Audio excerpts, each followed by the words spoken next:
shifting down, taking a look at the number 3 pick.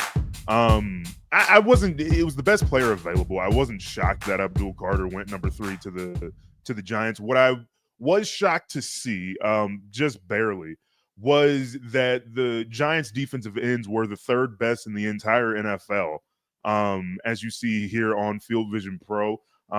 But so you draft Abdul Carter, and you and I had a little bit of a tangent in a meeting earlier this week why there's kind of 2 separate rooms inside of a defensive end room, where there's your more traditional 4-3 guys versus your more edge rusher guys. They run a 4.5 at the combine. They're 6'3", 250 pounds, big air quotes around it. You're more Von Miller types.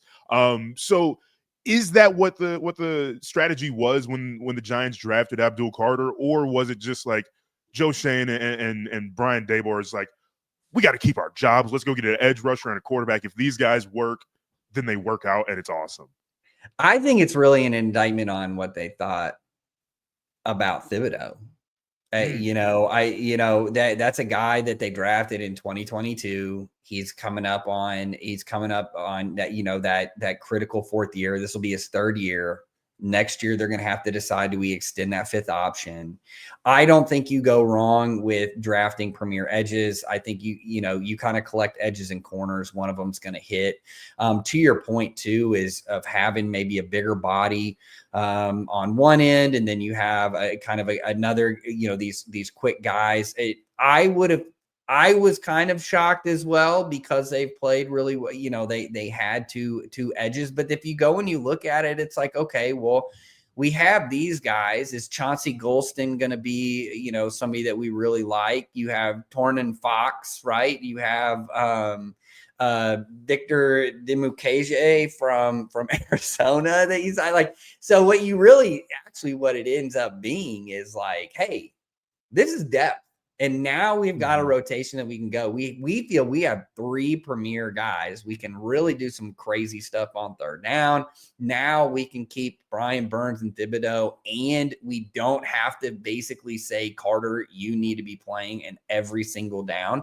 That keeps him fresh as well. It allows you to do some multiple things. So, like, as you start digging deeper in it, it was basically best player available.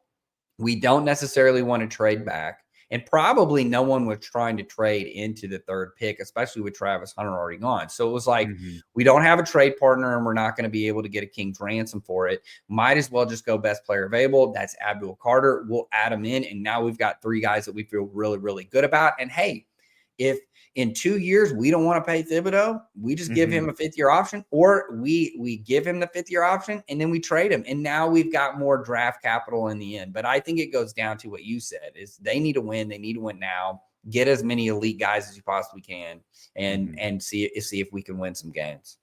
On a different level, I'm experiencing a version of what you're saying about Thibodeau as a Chiefs fan, but it's like George Karlaftis is getting better, and we've seen him go up to the double-digit sacks era, or the double-digit sacks territory, but there's about 35 defensive ends in the NFL that are in that range. Can you go get a guy like that in the middle of the 2nd round? The Chiefs are kind of banking on that. Obviously, Karlaftis still has another at least a year on his contract, and I think they have the 5th-year option. So they've still got some wiggle room, but he's going to be worth $100 million, and it's going to be, I don't want to give George Karlaftis $100 million. Go draft somebody at 25 or wherever the Chiefs would be drafting at the time. And so that I think that's where the NFL is going, kind of like the conversation that we had about running backs last year kind of applies to defensive ends. Now, if you have your Myles Garretts, your TJ Watts, your Michael Parsons, your elite guys, pay them, give them the money.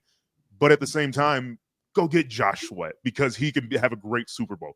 Go get George Karlaftis at the end of the 1st round. So, and then have a 5th-year option, because you treat him like a quarterback in that way. So